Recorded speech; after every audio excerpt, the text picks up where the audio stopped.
Hello, Thrive Tribe. Thank you for joining us again for another great episode of Survive to Thrive Warrior Voices. Today, I am excited. We have DaynaRose with us today. She is, in fact, a trauma survivor ambassador. And we are going to be talking a little bit about her childhood. She had a very uh, rough childhood and just really learning the hard way that you can't always trust the people that you're meant to trust, right, Dana? That's kind of Yes. putting it in to perspective. But yet, she is a badass. She is phenomenal. She's got a Facebook page that we'll share with you that is just full of inspiration. It's very, very empowering. And I just like really needed to get to know her. I'm like, who is this chick? I love her because and it's very typical that someone that has trauma and a lot of trauma that starts at childhood can very much turn into this strong, independent, well spoken. You're strong in your beliefs, you're strong in everything you do. So Dana, let's talk about it. Let's share with us the story that you would love to share with trauma survivors to help them out. Well, first, thanks for having me. It's how do we even start? So basically, I was born into a family that I never really felt like I was wanted as a child. Actually, my mother told me on numerous occasions that I was the mistake and I wasn't supposed to be here. And she was supposed to just, babysit forever. In all honesty, I used to joke that, my parents should have had me and bought a dog. Um, Oh my gosh. I'm my parents' only child. My mom did get remarried a couple different times after and had my younger sister, and then remarried yet again. And I ended up having two step siblings. So the fact that, we just were more of an inconvenience feeling than anything. Um, I grew up in that household that you would often hear, if it wasn't for me, you wouldn't have anything. I gave up my life for you. Well, yeah, but I didn't ask to be here. So Right, right, right. like like in my mind as a child, it's like, then you're fighting for acceptance and you're fighting for approval all the time. And my sister and I would be pitted against each other, if you will. My mom would often do well, your sister doesn't act like that. Well, she's also 5 years younger. Right, So right. there's a big difference between us, personality wise as well. I'm more of a girly girl. Yes, I do like cars. I do like sports. I understand sports, but I'm very girly. My hair, my nails, my makeup, they're always done. My Jeep blings and glitters. Like, it is what it is. Cheap But girl. my sister, yeah, like my sister is very much a tomboy, just like my mother. So growing up, I would often hear my mom call my sister her best friend. Okay, well, what about me? Right, Like, not yeah. to sound selfish, but as a child, you're kind of left going, well, why not me? My parents split when I was very, very young due to domestic violence, to where my mom ended up taking me and leaving in the middle of the night, kind of thing, because we couldn't get away any other way, from what I've been told from multiple people. My father was in the Air Force, got a dishonorable discharge because of everything that went down, whatever have you. And I don't know, I always felt like she resented me for his choices and his behaviors. Um, and I didn't really understand it much until I got older. Yeah. So, I mean, that's you super know, powerful what you just said. You said that you feel like she resented you for his mhm. behavior.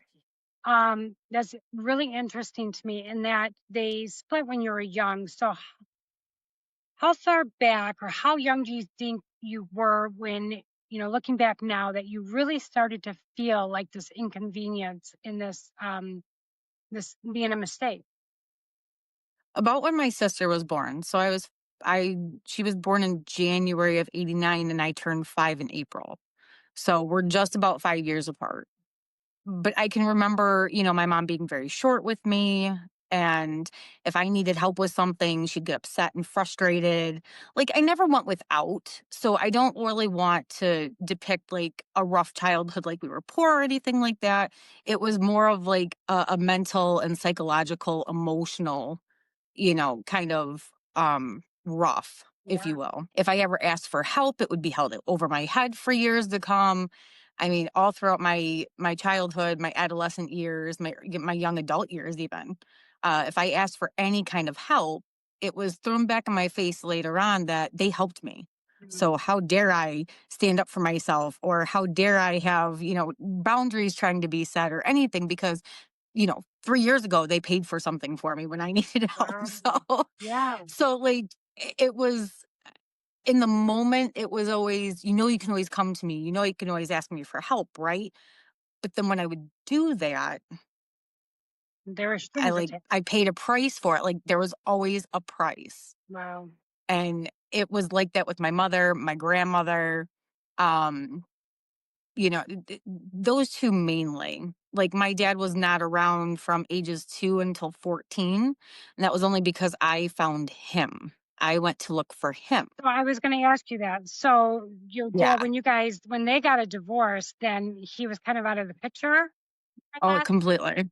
And do you feel like was the domestic violence with your mom, was this something that happened a lot with her, even like prior to you being born, or? I'm not for certain on that. Like, I've gotten conflicting stories, so unfortunately, I don't have a definitive answer on that one. Well, let me ask you this Um, then, because they were both really young, yeah, so they were in high school when they met.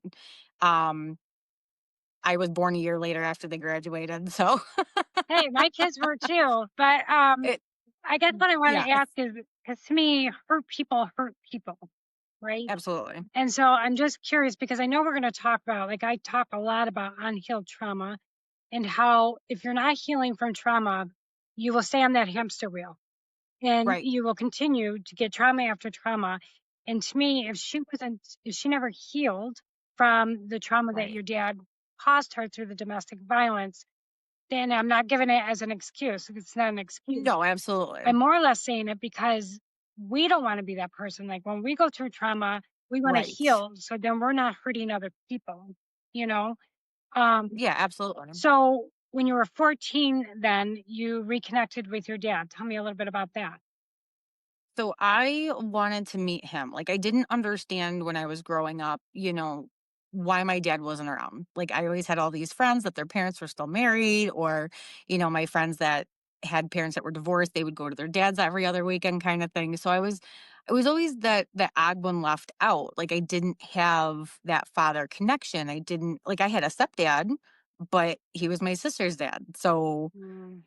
and when I was younger, there was an instance when I was about 9 years old that things transpired with him, and I never told my mother about it because I knew if I had said anything, she would just blame me, because that was kind of the pattern. I would blame for things that, whether they were my fault or not, it was my fault.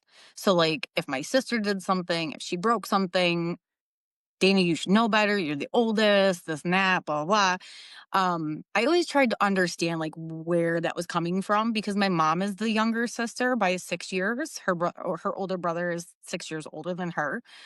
She was a daddy's girl. Like, she had mom and dad in her life forever. Yeah. They didn't stay. My grandparents didn't stay married. They ended up divorcing when my mom was like a teenager for like the second time. But you know what I mean? So I tried to understand, like, where it was coming from, because mom wasn't treated like that. Mom was the daddy's girl. So for me, it was really difficult. And I don't feel like my mom really understood how to handle the situation.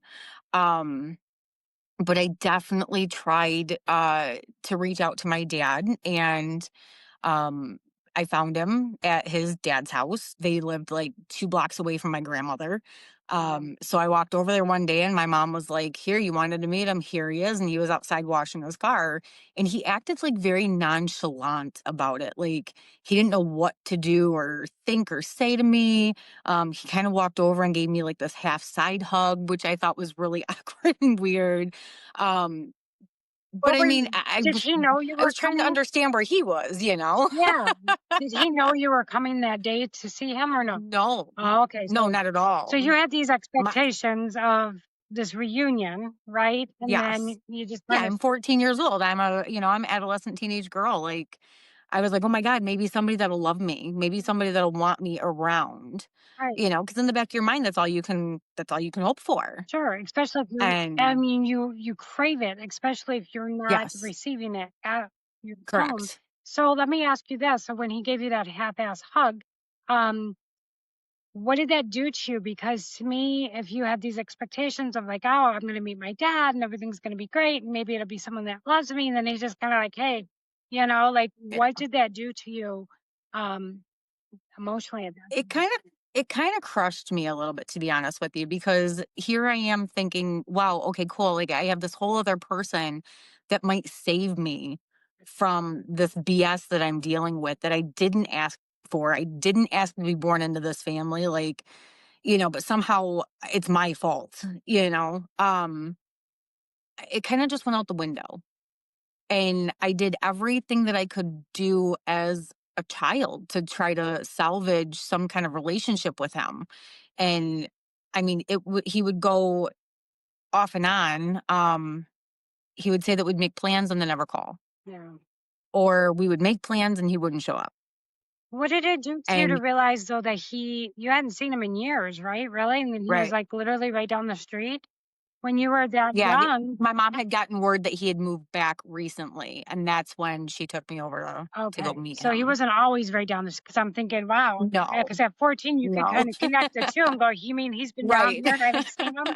But I'm really glad you clarified that. I was just really upset for you yeah. there for a second. Wow. Sorry. Yeah. But that's still, it's No, it's just a sticky situation. so devastating to have that because if I'm sure it felt like a rejection, Oh, absolutely. It and was like, also like you, why am I not good enough? yeah. Like, why am I not enough? That was constantly going through my head, and I literally stumbled down this whole path of, oh my God, I'm never gonna be good enough.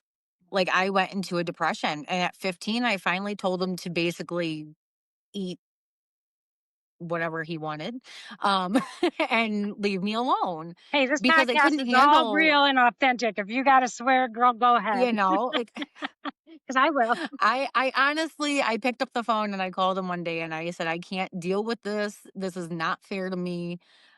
In all honesty, like eat shit and just die and get it over with," because I was so hurt and upset and I let my emotions run me. I was 15 years old. Like, of course I'm going to let my emotions take over. You know what I mean? You don't have emotional intelligence and stability when one, you've never been taught that, and two, you're around a bunch of adults that don't even possess that feature.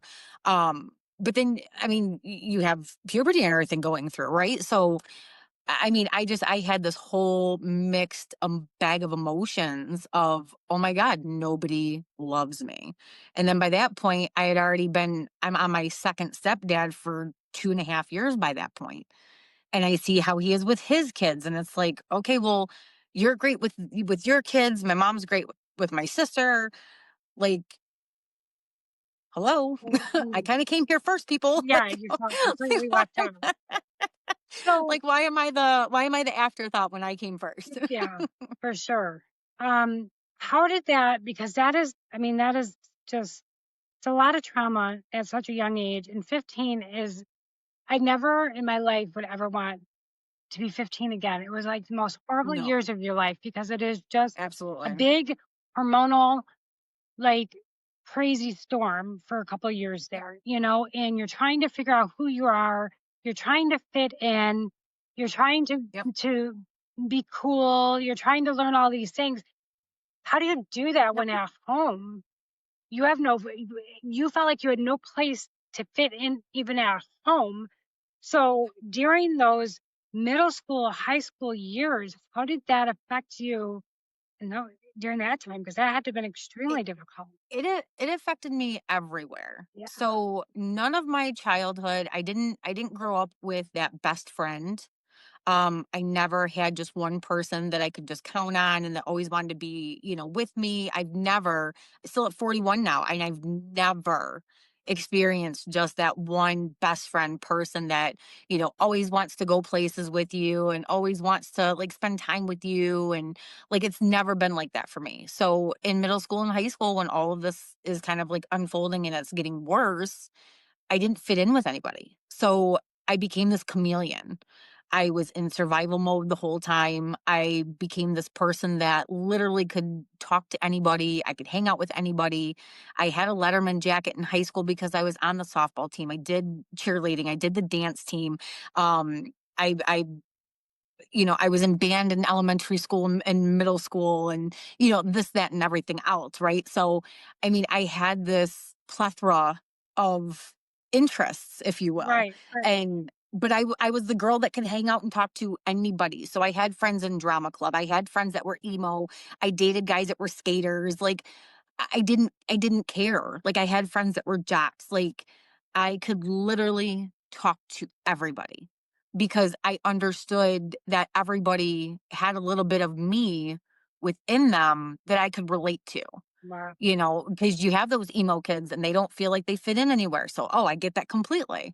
Okay, but now I can hang out with the jocks because I do the same sports they do. Right, Like, right, wow, you know what I yeah, mean? So it was difficult, but I tried to make it work the best that I could. And I was on the thicker side. So I would get bullied and picked on by the pretty girls. And, mm, so as much as I didn't think that it was an issue, other people would think otherwise and bring it to my attention growing up. And I was called names and everything, but like I considered the source. right. Like, you're absolutely miserable talking about how your parents are never home because they're always on vacations and this and that. Well, you're badgering me and bullying me because you're unhappy at home. Sure. So, So, do you feel, I mean, that's interesting to me that you were able to be so, well, that's a very healthy mindset to be able to look at them and go, okay, this is more about you than it is actually right. me, this whole bullying thing. So, how were you thinking like that, especially with having no one to look up to, no one to teach you self-love, no one to teach you boundaries, just it seems to me like you felt very, very isolated in your home life. So do you feel like that isolation helped you like become that chameleon to where you could hang out with anybody Oh, and yeah. everybody because that made you feel less lonely, Yeah, more pretty much. accepted? And I would find comfort and like a safety net or like a solace in TVs and TV shows and movies. Really? Tell me more about that. Oh yeah. What do you mean? I'm a huge like TV show and like movie buff. Like, I will watch and rewatch and, everything and anything. It's So I would find my comfort in those because I would just get lost in them and be like, "Okay, I wanna be like that." Or, "No, I can't be like that." okay. So like I'm trying to figure out like for me when I need to check out, there's times in my life that I'm like, okay, I need to check out. And my Right. favorite thing to do is watch TV because it's the only thing that I can do that makes my mind stop about my daily life, right? And what I Yep. should be doing, shouldn't have done, could be doing, all of the things. So watching TV, I can kind of drown out the noise and just like Yep. totally Grey's Anatomy it for, know, for months at a time. So what do you feel like it did for you? Is that like, was that your way of just closing out the noise of the outside Oh, yeah. world? Okay. Yeah, that and coloring. Like, I would literally be 14, 15, 16 years old and just color and watch TV or have the Tigers game on in the background, and I would just be drawing pictures or something, and it that was my comfort zone. And about when I was probably about 16 is when I looked at my mom and I said, "I need therapy. I wanna go to therapy." And she gave me a lot of crap for it, but she ended up taking me to a therapist, and I got to talk, to someone for, just shy of a year. I was going before my mom decided that, she didn't think it was working because I would still talk back to her and I would, have an attitude or whatever the case may be. She never cared about like things that I was talking about. So if I was, if me and a boy that I really liked, if he was mean to me or if we were, whatever, dating, if you will, if it's even considered dating when you don't go anywhere. If we like broke up or something, like I never had that comfort in my mom that would, she was always, "Okay, why are you crying?" Like, you were not allowed to cry in our house. Mm, Crying was a sign of weakness. that you were supposed to be strong at all times. There was no crying. If you were crying over a boy or girl drama, I remember my mother frequently telling me, you're just a little prissy girl. All you do is cry. I used to beat up girls like you in high school just to watch them cry. Really? Oh, absolutely. That was like her favorite thing. Oh, yeah. That was like her favorite I just phrase want to to me hug all you. the I time. just wanna hug you. So it was like I had no choice but to be the strong one. I had no choice but to, just whatever needed to be done, I had to get it done. It didn't matter. And my room was always a mess. I mean, it still kind of is. Like, I've never been that, prim and proper girl that has everything in a place. Not saying that anybody that is like that is weird. It's not for me. I've tried. I've so tried. It doesn't happen. It doesn't work. Now my car, on the other hand, spotless. Really? Like, Because that's your space? I'm more like a guy on that aspect, because if you look at those memes that are like, oh, a boy's room is all messy, but his car is like spotless, and the girl's room is, spotless, but her car is like she's living out of it. I'm totally the guy in that aspect. Like, and it is what it is. So Wow. So, what does your relationship look like now with your mom? Because it's in your dad. Because to me, I mean, you talk very openly about it, which is very rare to see. And I love that you are, because I think that in today's world, that we're just now learning that our family can be toxic as well. It's oh not yeah, just ex-boyfriends or girlfriends. It's not just friends. It can be our family too. So absolutely. I want to talk a little bit about that and what your feelings are on, you know, if your family Excuse member me. is extremely toxic, do you feel that there is an expectation that you should keep them in your life, or is it okay that you can cause distance between that, like to protect yourself? But what is your relationship? So let's start with that with your parents now. Obsolete. You don't have one. Okay. No, not at all. For years now. Um 6 years ago, I decided to move out of my hometown and move down to where I'm living now. I met my husband online a year prior, and, you know, a job opening presented itself down here, and I was like, I'm out. Nothing is holding me here. I started distancing myself after my daughter was born, um, just because, like, I understood that it was not where I was meant to be. Mm. And my uncle had actually distanced himself from the family years prior, and I never understood.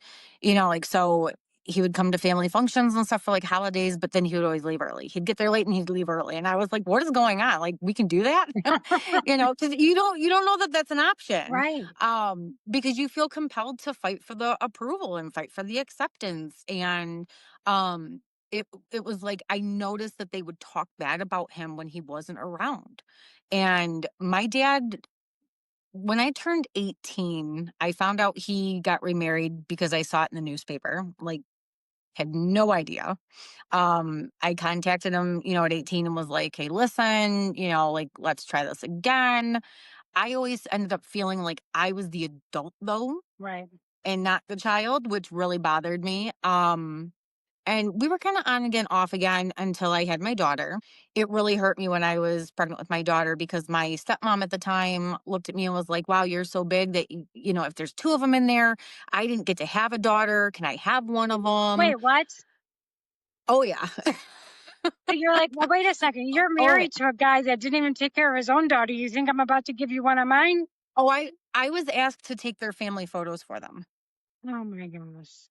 Wow. So my two stepbrothers and then my half brother that was born when I was 22, I was asked to take their family photos. But yeah, And then I was looked at like I was the bad guy because I said no.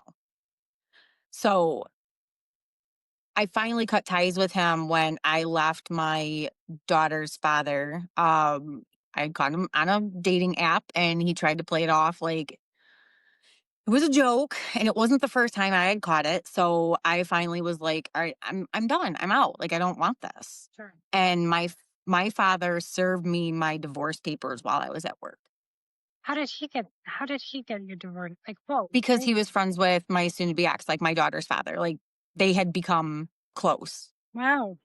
Oh, yeah. Oh, yes. Okay. Yes, yes. So, needless to say, once again, my dad was MIA. I had gotten married in 2014 or 2013, sorry, 2014. I had a freak accident where I broke a hip, flatlined for 45 minutes, lost the baby all within 4 days of each other. I woke up 2 weeks later out of medically induced coma. And probably about 3 months after that, my dad reached out via Facebook messages. And I was like, I have nothing to say to you. Nothing to say to you. Like, I want nothing to do with you. I'm good. Leave me alone. Just keep me out of it. Yeah. And then a couple years later, I saw him out at the bar with my cousin, my girl cousin that he apparently like hangs out with on the frequent. And I had done something because somebody got in my face and I had done something to, stand up for myself. And he's like, you shouldn't act like that. And I said, excuse me, I am in my 30s. You missed your time to be a parent. Back off, Yeah. get out of my face, Good for and you. there's the I door if told you you don't like people, it. she was a badass. She's very strong in her place. I told you right from the beginning. This is Like, why I love this girl. I'm not dealing with it. Okay, but like we gotta. I straight up told him, like, leave me alone. Good for And I have you. not talked to him since. Oh my gosh. Well, no, So, that's good. But skirt. We're going backwards for a second because you like totally quickly yeah, is like, hey, I died, and then blah blah blah sorry. blah, and I'm like, no, no, no. Like we gotta reel you back in here for a second. So you There's been a lot of stuff, Jamie. yes. And I'm so grateful that you're here because that's what I'm talking about. Trauma is it seems like it can always be one thing after another, after another, after Yes, another. And until you really start to heal in learning to process trauma in a healthy way, then it just gets harder and harder because life never stops throwing shit at you. It really correct. just doesn't, right? So let's Yeah, back up. especially if you have a toxic family, it just never seems Yeah, yeah. to stop. And I've met your family and your daughter. She's freaking gorgeous. Thank you. And to me, like you guys give off this vibe of being very, very close. And not what you We just are. described your childhood is. So I want to talk about how you broke that cycle, how you got to be so strong. But when you said that you medically died, right? And then you were in a Yes, coma, correct. how did that change your perspective in life, if at all? I woke up from a medically induced coma and they took the breathing tube out and the first words out of my mouth was, where is my cell phone? I remembered everything Uh, and it was so weird because I had been under for 2 weeks. Like, they literally were telling people to say goodbye to me the night that I had flatlined. So like I had flatlined on July 9th. Just after midnight, I had lost the baby I was pregnant with. I mm, was 4 months pregnant. Um, but they were calling the family in to say goodbye. Like, I had no brain activity. I had a 30% chance to wake up. I had a 30% chance not to have any brain damage. Um, I had a 30% chance that if I did wake up, it would have to be within 72 hours to be considered, viable, basically. Um, so that being said, when I woke up after the 2 weeks and everybody's telling me this, and the doctors looked like they saw a ghost at right. this point, the nurses were just in complete awe. I was at the cardiovascular ICU at U of M in Ann Arbor, and it just, I don't know, I felt like I had been given another chance. Like, Mhm. as cliche as that might sound, like, that's honest to God how I feel, is that I'm sitting here going, "Okay, somehow, some way, like, I was given this opportunity to change my life." So, I mean, that was in 2014, so flash forward, here we are 11 years, and probably for the past 10 and a half years. Yeah. I literally made the joke that go big or go home. Apparently, I tried, and God was like, absolutely not. No, he So, wasn't out ready for you. no, not at all. He's like, girl, listen, I've got four of your kids up here. Yeah. I have your family members prior. No, no. Yeah. And I was good with that. Like, Yeah. I, Yeah. I get it. So Like, I feel bad for him being up there dealing with them all. didn't want them out. That's hilarious. So given this second chance, um, do you feel like that's is, kind of what jump started you to owning your life and Absolutely. not depending on others for that validation, to Yep. feel important, to feel wanted, to feel needed? Because to me, you have a lot of like, I can hear your self-worth, not self-confidence or anything. I'm not talking about Right. that. I'm talking about you truly can look at yourself and like, I'm worthy, and I don't need outside sources and validation to know that, because I know that, when you're speaking your truth, you do it in such a strong way that it's not that you don't care what other people think, but you don't care what other people think. Like the Right. same as me, like I don't, you know what I mean? We want people to Yeah. understand I'll us. I'll hear you out on how you feel and think, but it doesn't have to apply to how I'm doing anything. Yeah, Like, I'll exactly. still give you the microphone and let you talk to me, sure, absolutely. So But it does not have to defer me from where I'm going. now I could see, and I've worked with a lot of trauma survivors, and you know, coming from a childhood of feeling like the lost child, the unwanted child, the divorce, the domestic violence, the other kids getting more attention, really could have taken you down a totally different path. And so there was something about you, there was something in you that that's a fighter. Like I can hear it in Yeah, your voice. Like you had to have sensed it back then. Deep down, you knew. absolutely. Like, no, there's got to be Absolutely. more to life than this. So Yep. how did you break that cycle? How are you not your mom today? How are you not your dad today? How do you trust people today when the people that you were meant to trust the most hurt you the most? Very carefully. Very carefully. There's a lot that goes into everyday life, to be honest with you. I notice patterns. I don't want to say triggers, but if somebody is doing something or saying something that reminds me of what happened the last time I heard that phrase, or you know what I mean, like things like that, then I know, okay, this person is not safe to be around. I need to distance myself respectfully and just kind of exit stage left. I could have definitely become my family. My Sure. sister is an addict, drug addict. We don't really know where she's at. I haven't talked to her in years. She lost custody of her kids a few years ago. I made the conscious decision that I wanted better for myself, not to look at myself like I was better than them, but I wanted better for me. I wanted better for my kids. I didn't want them to feel like they needed to be stuck in a position that they didn't ask for. They didn't ask to be here. Right. And I refuse to do that to my kids. My parents are alcoholics. Alcohol runs their whole existence. They work all the time to be able to buy that next 12 pack or case or whatever the case may be. But I also noticed that, like, who they became when they were drinking. And it was more or less like I started viewing the people around me as either I can learn from you or I can learn from you. Yeah. So I'm definitely one of those people that I am not intimidated by the most powerful person in the room. Sit me next to them. I want to know how they did it. I want to learn from them. I want to take notes. And maybe not all of it applies, but something's going to. But I even watch TV shows and movies that way now, too. So, for example, I was just talking to my kids about the show How I Met Your Mother. Fan favorite. It's one of my absolute favorites.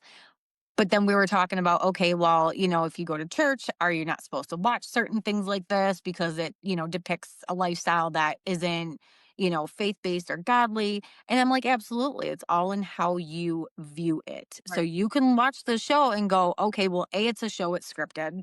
B, there could potentially be some people out there in this world that act like this. Don't be like that if that's not going to make you a better person. You're gonna notice who things work for and who things don't work for.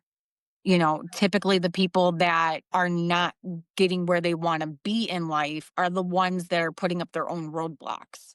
Amen. Oh, well, Ah, say that again. I can't do that. Yeah. As an adult, you have to understand that you become a product of your choices. Yes. Like, I used to have a short fuse. I would fly off the handle, be emotionally driven, and I don't know, as time went on and I went into therapy and I was in a 12-step recovery program at our church. I even ran one. I led a 12-step recovery program.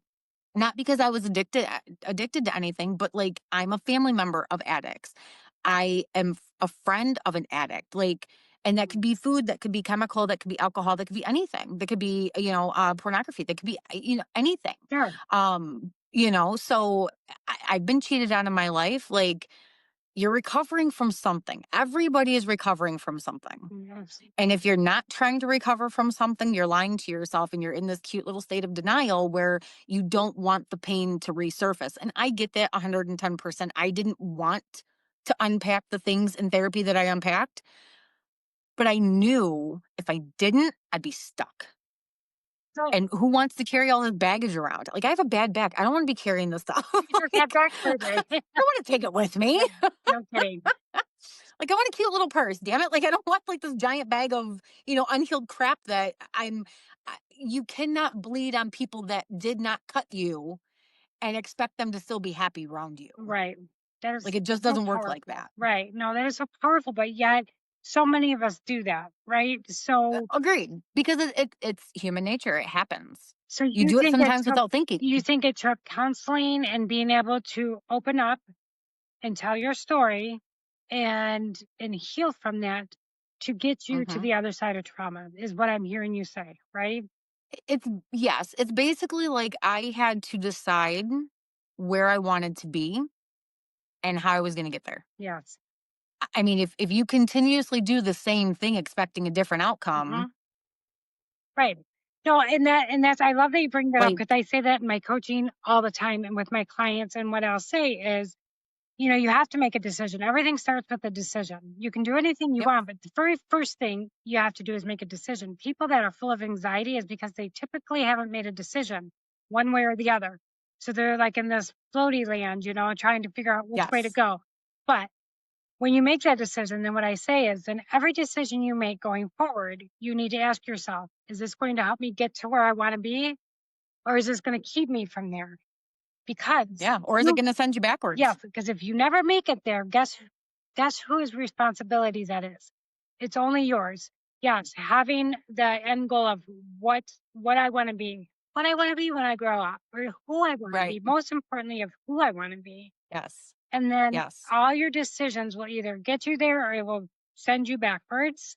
Um, Yep. and it's crazy because it puts all the responsibility on you, but also nobody can take it away from you if Oh, you lead your absolutely. life like that. Like right now, Absolutely. let's say you had a really good friend and they hurt you and said something hurtful, like you're still going to be able to go on because of who you are, and even though because you've healed from the past. That's another thing I've noticed Right. too, is when we don't heal from our trauma, every trauma that comes afterward is like even worse and even worse. And Yeah. even if it's not worse, it feels that much heavier. It takes Yep. longer to recover, is because you're putting one trauma on top of another, on top of the other, on top of the other, to where if you Yep. heal from, like you say, your childhood stuff, then as an adult, you run into a broken relationship or a friend you thought you could trust and doesn't. It doesn't bring all of that other stuff back up to go with that. Do you know what I mean? You're dealing Right. with just, Yeah. Absolutely. yeah. So that's, And I mean, you also have to kind of put it in a perspective of you are allowed to make any choice you want in life, hmm but there are consequences to every choice, whether it be good or bad. right. There are always consequences. Now, say that you have a hard time trusting people. I understand that 110%. But you're going to go ahead and make somebody else pay for something they didn't do? Right. Like, you can't do that Well, because you wouldn't want that done to you. So you have to treat others how you want to be treated in that aspect, really. They might show you exactly who you thought they were, or they might surprise you. yeah. Well, I But want to ask you this though, because this, like, let's talk about your husband for a second. So here, because this is like another thing you said, like you can get in your own way, right? It is, we don't get to where we absolutely. want to be. It's usually because of us. So you're coming Mhm. from your whole childhood and everything you've known so far. The most important people have broken your trust, but yet then now you're like, you meet a man. How do you, if that trust issue comes up, like you want to not trust them because, how do you allow yourself that space to say, okay, I'm going to take a chance here? Because to me, we can push away, like my husband right now. He's my very first non-toxic relationship. And I was 40-ish years old when when we got together. And so it took me a long time to find my first non-toxic. And even though I had already went through all my training for coaching, I was very emotionally, mentally well. I could still feel myself right away, like wanting to point out like little red flags that weren't there. I started creating them Right. because let's say like we don't fight. Well, I have fought in all of my relationships. So I'm like looking for that argument, that disagreement, and it wasn't there. So I'm like, we tend to, we can like create those problems because Right. that's our comfort zone. So, Yeah. That's the norm. right. And I like, Yep. luckily I knew, but I'm a trained professional, right? So Right. I knew what I was doing. I'm like, Jamie, really? This is Right. all you got to deal with, girl? Sit down. We don't want to hear about your problems. You got none. Like, go calm yourself for a minute. Yeah. But like when you like, so talking to trauma survivors that maybe are in the process of healing, like we don't want them to miss out on their next great friend or their next great Exactly. job or their next great marriage because Yep. of what the past has Right. created for them. So what would you say to trauma survivors to get over that hump of not allowing the past to predict their future? Nothing worth it is easy. Mm, Growth is uncomfortable. It's very uncomfortable. yes. It you Like have to there's have my the sign. mindset. Comfort zones are for wimps. Love that. That's perfect. Perfect. Yes, yes. It literally is though. It really is. Like you have to have this mindset and a motivation, like a fire within to be like, okay, listen, self, you're not happy. You're not okay where you're at. We have to do something. But it starts with acknowledging where you fall short first. Mhm. It doesn't matter what the person has done. It doesn't matter what your parents did. It doesn't matter where, the boyfriend or husband that cheated on you. And because that's more of a them problem than it is a you problem, anyways. They don't love themselves. So then they have to seek validation Right. 9 times out of 10. Um, but it boils down to you have to acknowledge and be okay humbling yourself Mhm. and acknowledge, okay, I have a problem with this. I have a problem with this. I do this wrong. I don't think this clearly enough. Whatever the case may be. And then once you start to work on your own issues, you start to understand why people do things the way that they do. Mm, So, like my husband and I, we butt heads. We have no perfect marriage. Absolutely not.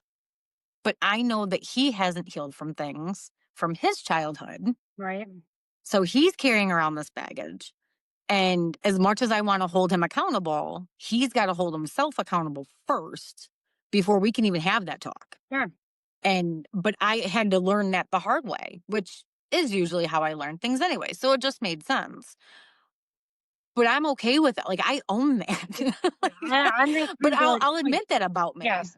That's like, yeah, I even have one of the trauma survivor collection shirts says like, own your shit. Yeah, Accountability is your you superpower. have to. You do. And it doesn't mean admitting you're wrong. It means finding, well, being at peace with the fact that nobody's perfect. So why are you trying to be?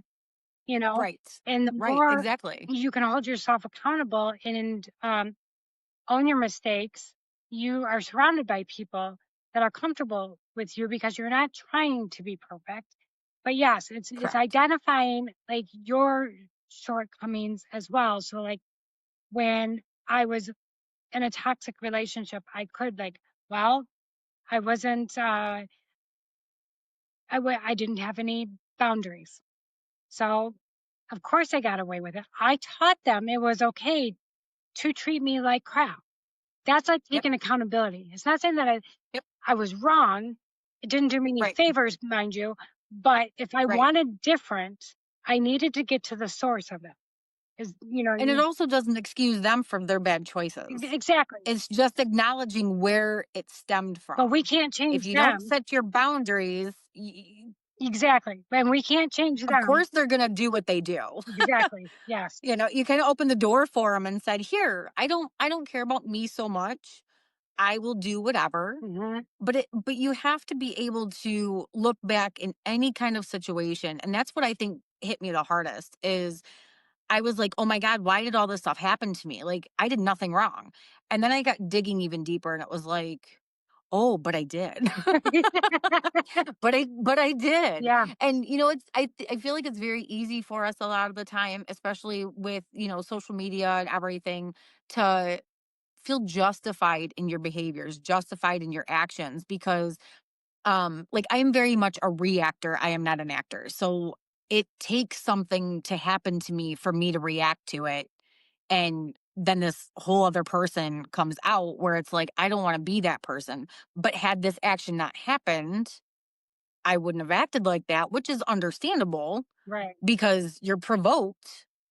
But in the same aspect, it's like, well, if you wouldn't have put yourself in that situation for that to happen, the reaction wouldn't have happened either. So it's kind of just a self-identifying, Just take an inventory. what was my part in it? Yeah, exactly. Just do an inventory of your life and Yes. And it might be a small part, but it still matters. You have to still be able to acknowledge and admit even the smallest fraction of the that's problem exactly where that could potentially be yeah, and yours. that's where the power is because you trying to identify what's wrong with everybody else does you no good because you can't change who they are.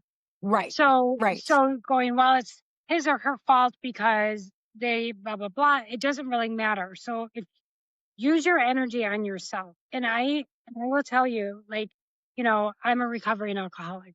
I made lots of mistakes, you know. Um, and there was nothing more freeing than when I started taking accountability for my actions. And and I tell people this all the time. I tell my clients this all the time. Like, you think by doing that, it seems really scary, but the more you do it, people Absolutely. praise you for it. They're like, "Oh, you're like that's just really inspiring that you're so Yep. accountable and that you're so raw and real and honest." And, so like when I first started, like, and it started when I was making amends. Like you say, I went through 12 step back then too. And I just, you, once I started saying, well, this is my fault, like I actually got a hold of the police officer that arrested me for a DUI because I wanted to thank him. I know everyone Right. laughs at me. Like, but if you need to be held accountable, just call the cops on yourself. That's what Jamie said. No, Absolutely. like I literally called him to thank him because I'm like, I'm sure you don't hear this very often, but I Oh, for appreciate you sure. doing what you did because that's what changed my entire life going And I forward. love that. And that I absolutely love that. when I felt that empowerment of doing that, it was like an addiction. I'm like, and you Yep. know what else I did wrong? And then I call, and you know what else I did? It was just like I was letting it all out, and I was able to heal from that because But it's very freeing when you let it all out yes, like that. yeah, and that's what started my healing of just everything I did when I was, the shame and the guilt I had from, Yep. when I in my drinking, and I was a single mom with 3 kids when I drank for like 6 years, but in that 6 years, I did enough damage for me and for my children. Like, I didn't need a lifetime of drinking to want to recover from it, and Right. it's not easy. So I really appreciate you just coming on today. And I love that you're a survivor ambassador because you're very powerful and you're very strong and you're strong in your beliefs. Thank you. And I feel like I tried hard. it's a decision every day, It's right? It's yeah, and I try so hard, and and that's why I do my page on Facebook, the plot twist recovery. that's twist recovery. Just to sometimes you just need a reminder, like, hey, you might be doing something wrong too, Yes. and it's okay, And what I love is but you do, you got to own it. yeah, own it. Own it, own your shit. That's one of my favorite Yes, things. all day, every day. But those memes that you post or like you might have a quote or something like that. I always tell people, Yep. if you read something and you feel a little switch go off in you, Do not keep scrolling. Get up off your butt, go find a pad of paper and a pen, and I want you to Yep. write it down and I want you to put it on your bathroom mirror. Because later that Yep. night or the next morning, you're going to be like, what was that I said I was going to try? Or what was that mean? Like, no, if you feel like, ooh, that's even if that stung a little, write that shit down and Yep. practice it. Practice it, practice it. See, And and I if I find something that kind of hits home for me, sometimes sometimes it bothers me. I'll be honest, yep, I'll be like, oh, that's not me. And then I'll go, yes, it is. okay, maybe it's a Yep. little me. But I'll screenshot it. Yeah. And then as I'm going through my phone, because now all of a sudden I get this cute little message that says, hey, your space is almost gone.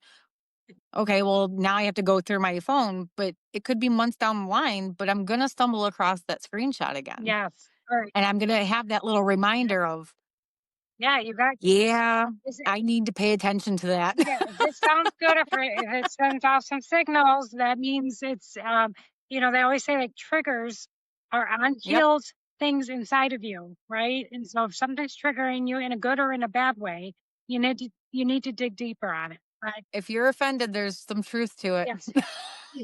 But you're very, very wise and you're very level-headed. I love it. I love how um, just your whole vibe. I just do. It's incredible, Thank you. and especially to hear the upbringing that you had, and to feel so rejected by such important people. And I think it's really important nowadays that you said you don't really have a relationship with your parents, and that's okay. I don't have a relationship with any of my family. Like, I cut them all because they all wanted to take my parents' sides, if you will. Mhm. So I had to detach from everybody. And I think that and I think that's true to this day. We're just now getting to a place in our world right now where it's okay to disassociate from anyone that is toxic to you. And so if people took your parents' side, it makes sense because that's their back in their day and age. Right. Disowning a parent or not associated was unheard of. So they're going off Yep. of their beliefs. Oh, But absolutely. to me, those are limited beliefs. You have not only do you have the right to make any choice you want that has consequences, but you have the right to make your Yep. own rules in your life. Absolutely. And if those kind of Absolutely. rules, like, yes, because she's your mom, or because he's your dad, or it's your brother, I mean, come on, you got to give him a chance. No, no, I don't. Which I heard that a lot. Yeah, Well, it's still your mom. Well, I was still her daughter and she made the choices she made. exactly. So So let's see both sides of I'm this. so glad this got brought up because I think it's really important that people can hear that it's okay. It is okay, Yes. and you can be like Dana and just take charge of your own freaking life and get strong in your beliefs, do the inventory, do the accountability, and own it. And then now you're happily Absolutely. married in an imperfect marriage, which is great because no marriage is perfect. But you've got Exactly. kids, you've got a great relationship with the kids, and most importantly is you broke that cycle. That your Yes. kids don't feel like they're a mistake. Your Nope. kids, I talk to both of my biological children daily. yeah. So They come to me with things I don't even care to know. They come to me. you're like, oh, Sometimes I'm like, oh my God, stop. how did I unhear that? Yeah. So I appreciate But you I'm glad that sharing. they do because I didn't have that. Right. And I did not want my kids to grow up like that. Yeah. Yeah. And I love So that because yeah, it's really hard to break that cycle because it it's is. all you've ever known. It's all you ever Yep. known. And And it's very easy for people to stumble into that kind of consistent vicious cycle, if you will, like that lifeline. right.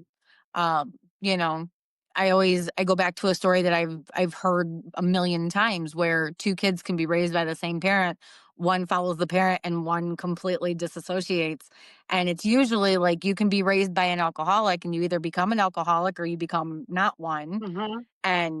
And in all fairness, at the end of the day, it's your life, especially if you're an adult. Like if you're a child, sure, it's a little bit different because you don't have control over what you're doing, right? But if you're an adult, like your mindset is everything. You can become the victim or the victor. Yes. It's your Yeah. choice.